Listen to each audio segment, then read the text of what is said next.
Ingon sila, maho-maho daw ang mga babae. Ang kunon man nato o dili, tinuod jud na og natural lang na. Pero what if makabanasab kag sama sa ako ang partner karon? Nga kinahanglan pahugasan og pinabukalang dahon sa buongon aron lang mawala ang baho sa iyahang tabadidoy. Tawagan na lang ko ninyo sa pangalang Faith. Samtang ang akong bana, itago na lang pud nato sa pangalang Anthony. Magtuig pa mi nga kasal sa ako ang bana DJ Sam. Og ambot ba?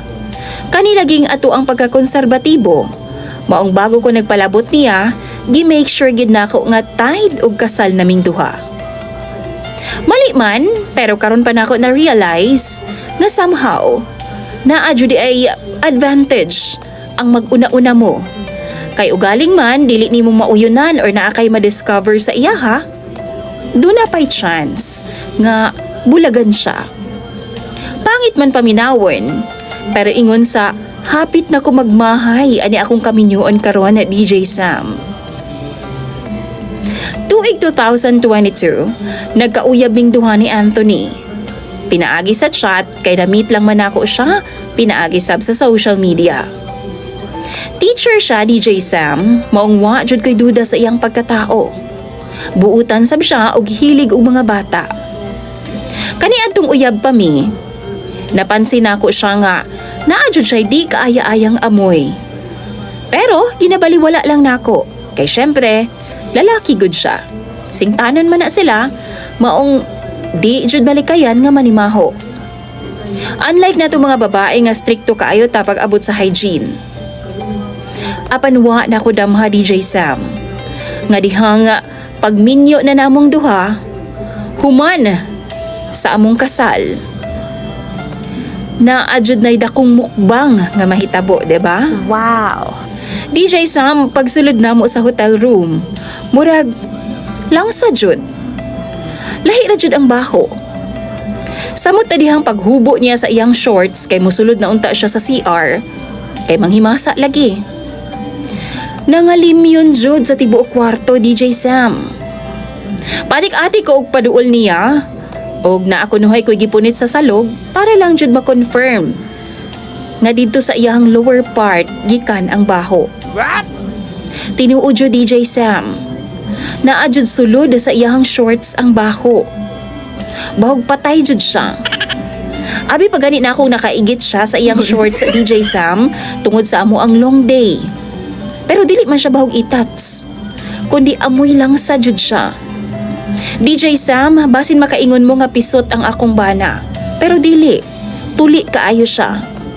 Napansin ako nga bisan manghimasa siya DJ Sam, na agihapoy baho. Actually, gipangutana jud nako siya ni adtong tungura. Naging honest ko sa iya ha kay asawa naman ko niya. Ug ni confess po siya nako DJ Sam nga naagiday amoy ang iyahang tabadidoy. Kay naa daw siya'y tuway. Wala ko masayod ana nga kondisyon DJ Sam. Basta kay kung tinuod man, baho gid kaayo siya. Ug aron dili siya ma-offend ni adtong gabi una, ipagbigyan nako siya. Pero once lang. Kay pati iyang lawas DJ Sam, halos dili pud nako maantos. Naagyud po'y baho. After sa one round, natulog naming duha. Og pagkaugma sayo sa buntag, giagda na dayon nako siya nga manguli nami. Kay di na jud nako matake ang tanan DJ Sam sulod sa room. Ikabuhi nako.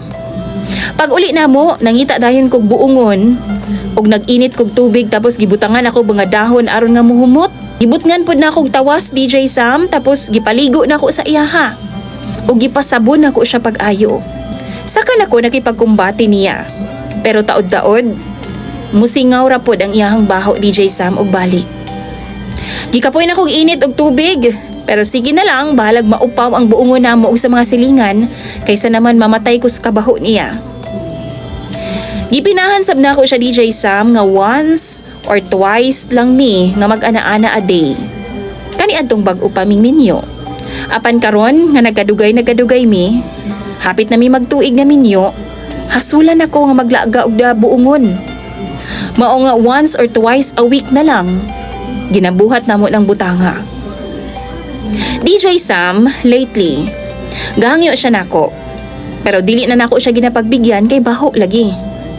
Giagni nako siya nga magpa-check up pero dili pud siya kay maulaw daw siya. Sa akong kalagot gihatagan na nako siya responsibilidad nga siya na maghinlo sa iyang lawas. Kung gusto siya ana-ana aw maghinlo siya sa iyang lawas kay kapoy pud ko gikan sa trabaho. Apan imbis masabtan ko niya DJ Sam, nanluod naman noon siya. Daang iyang mga sinina mipauli siya sa iyang mga ginikanan. 3 days na siya nga wala mipauli sa among bahay. Og wa po siya gaparamdam nako. DJ Sam, kung kamo ba ang naa sa akong posisyon, given sa akong problema niya, angay pa ba nako siyang suyuon? Or pasagda na lang? Tambagi daw ko ninyo pinaagi sa comment section. Imong follower, Faith.